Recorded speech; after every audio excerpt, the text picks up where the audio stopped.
how many tangents can we draw from a point to a circle? Now here there are three cases. The first case is if point P is in the inside of the circle. Okay, so this is my circle.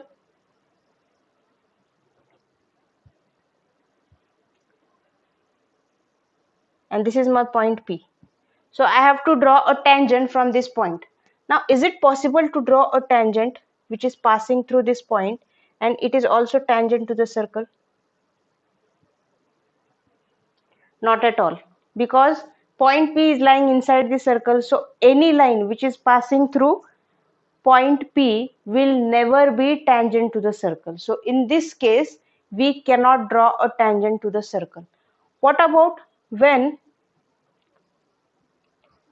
point P is on the circle? Yes, now that's the case which we have just now seen. Suppose this is my point P and I have to draw a tangent which is passing through this point P. How many tangents can I draw? Just now we have seen the concept which says that from one point you can always draw one and only one tangent to the circle. So from point P, if I have to draw a tangent, I can draw only one tangent. Okay, so in this case, in case 2, I can draw one tangent to the circle. Now what about third case, in which the point P is outside the circle? Point P is lying outside the circle. So now this is my circle.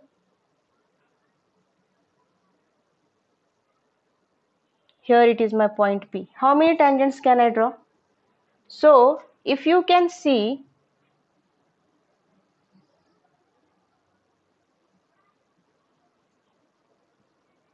from a point outside the circle, you can draw two tangents.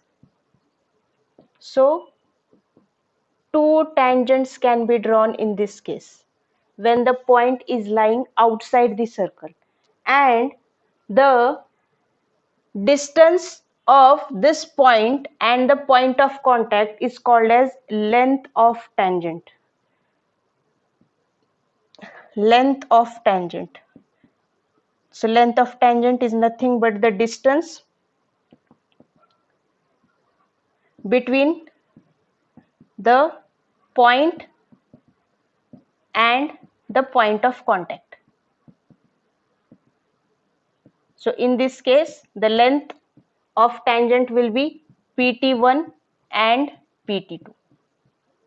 So what could be the relation between this length PT1 and PT2? Will these two lengths be equal? Yes. Will length PT1 and PT2 be equal to one another? Let us see. That becomes your next theorem. The theorem says if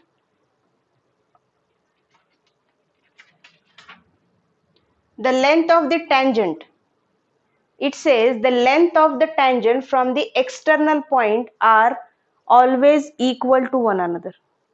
The length of the tangents, the length of tangents from external point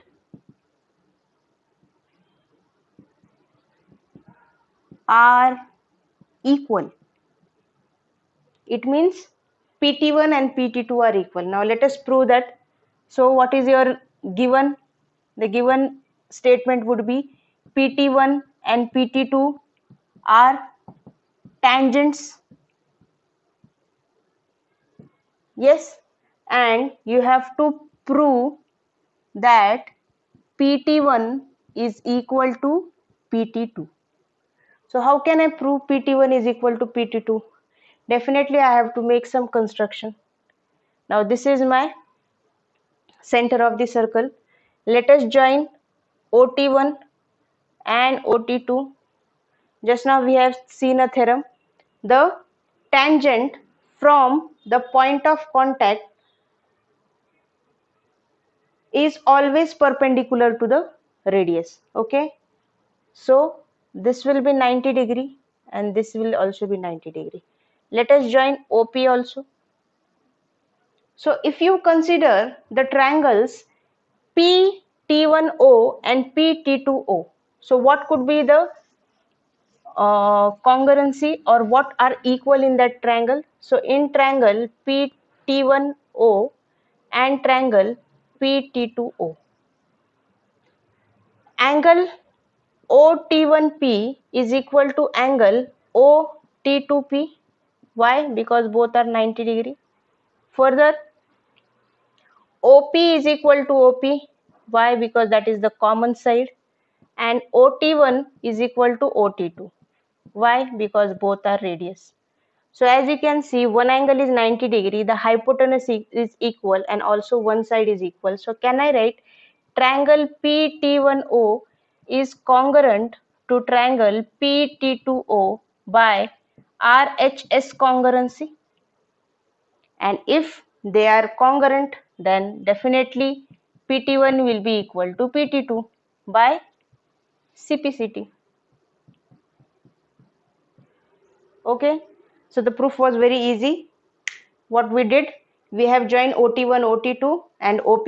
Now since the theorem that the tangent is always perpendicular to the radius through the point of contact, hence the two angles will be 90 degree. The two triangles can be shown as congruent by RHS congruency because one angle is 90 degree, hypotenuse is equal, and also one side is equal, that is nothing but the radius, and hence the two triangles are congruent, and by CPCT PT1 is equal to PT2. Hence the theorem, the length of the tangents from the external point are always equal. So this is what the next theorem of the topic says.